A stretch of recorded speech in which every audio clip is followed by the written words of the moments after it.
አላውቅም። እሱ ያወቃቸው ነው። 5 ዓመት ካገለገልክ ቀሪውን ደግሞ ፊቱና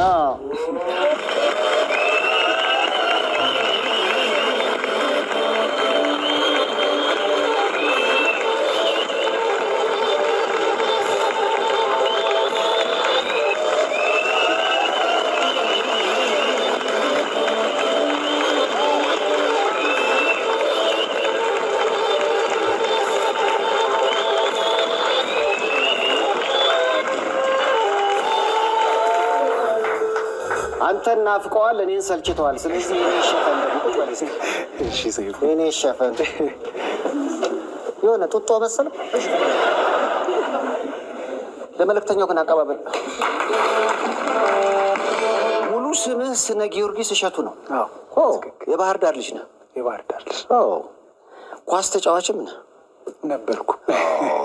አሁን አቁም። አሁን የገባኝ ይሄ መቆም የሌለበት እንደውም ኳሱ ላይ ነበር መጠንከር የነበረብህ። ይህ ተጫውተህ ማገዝ ትችል ነበር፣ መርዳት ትችል ነበር።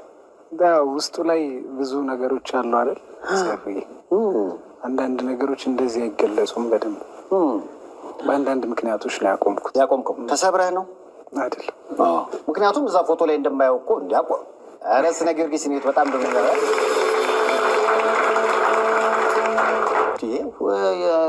የአርሰናል ተጫዋቾች ደቃቅ አይደሉ እንዴ? ካንተ ስንት ቁጥር ላይ ነው? ዝም ብዬ ተክለ ሰውነቱን ሳየው አማካኝ ወይም ደግሞ አጥቂ ጓንት ለብሶ አጥቂ ያለ ሳይሆን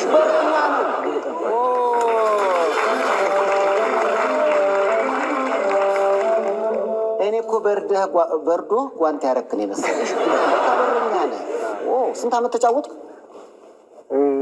ይህንንም አሁን ዓመተ ምህረት ቀናቶች ምናምን ላይ በጣም ሰነፍ ነህ። አሁንም ስናገር ሰው ምናልባት ግምት ውስጥ እንዳያስገባ የሆነ ነገር ዝም ብዬ ከዚህ እስከዚህ እያልኩ ነው ማወራው። ለፋሲል ከነማ ነው የተጫወትከው? ብቻ ግን አብዛኛውን እድሜ ያለቀው በኳስ ነው። 2 ዓመት 3 ዓመት ገደማ ያቆምኩት።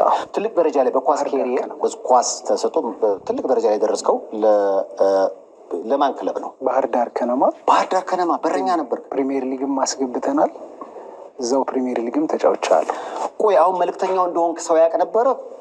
በረኛ እያለህ ማንም አያውቅም።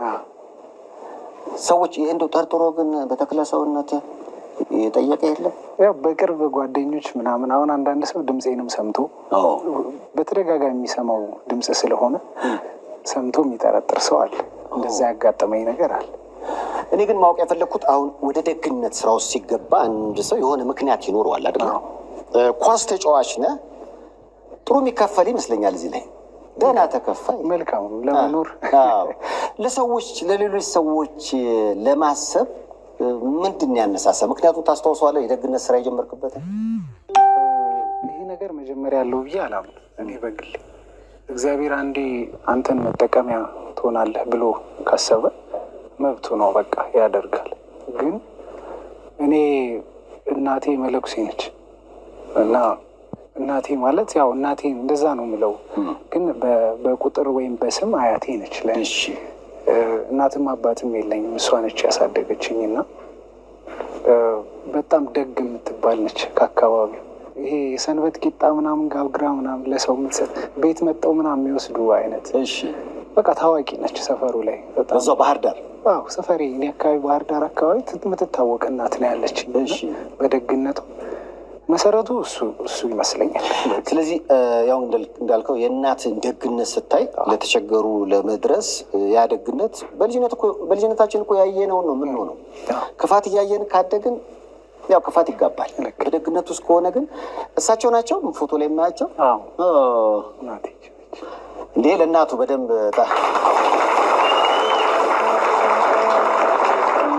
አያችሁ። ልጅ ፍቅር እየነገር ነው ካደገ በቃ ጥሩ አፍቃሪ ይሆናል። ደግነት ካየ ደግ ይሆናል። የዛኑ ያህል ደግሞ በተቃራኒው ካሳደግነውም ከክፋት ከክፉ ሊሆንም ይችላል። እናንተ የእናተ ደግነት ተጋብቶባል? በልጅነት ጀምሮ እንዳልኩ ሰይፉዬ መንገድ ላይ የሆነ ሰው አይታ አታልፍ።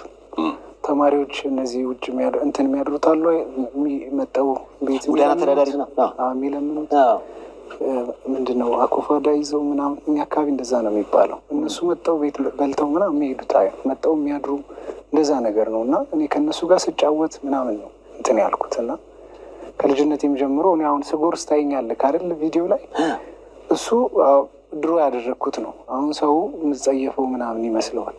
የቸገሩትም ታጎርሳለህ፣ አንተም ትጎርሳለህ። ከእነሱ ስጎርስ ምናምን ሰው አይቶ አትጸየፍም አያምህም ወይ ምናምን ይላሉ በምስል። አንተ ግን በፊት አብሬ የመጣ ነገር ስለሆነ ምንም እንትን አይደለም ለእኔ እና ማዘርን እያየሁ ነው ያደግኩት። ክብሩን እግዚአብሔር ይውሰድ። ከእግዚአብሔር ቀጥሎ ግን እናቴ ነች ለዚህ ትልቁን ድርሻ የምትወስደው። አሁን በቲክቶክ፣ በፌስቡክ፣ በማህበራዊ ሚዲያዎች ጥሩ የሚሰሩ እንዳለ ሁሉ መጥፎ ደግሞ የሚሰሩ አሉ። ይሄ የሚጠበቅ ነው። አንተም ባላደራውም ጥሩ ከሚሰሩት መሀል ሰዎች በበጎ ስማችሁን ያነሳሉ።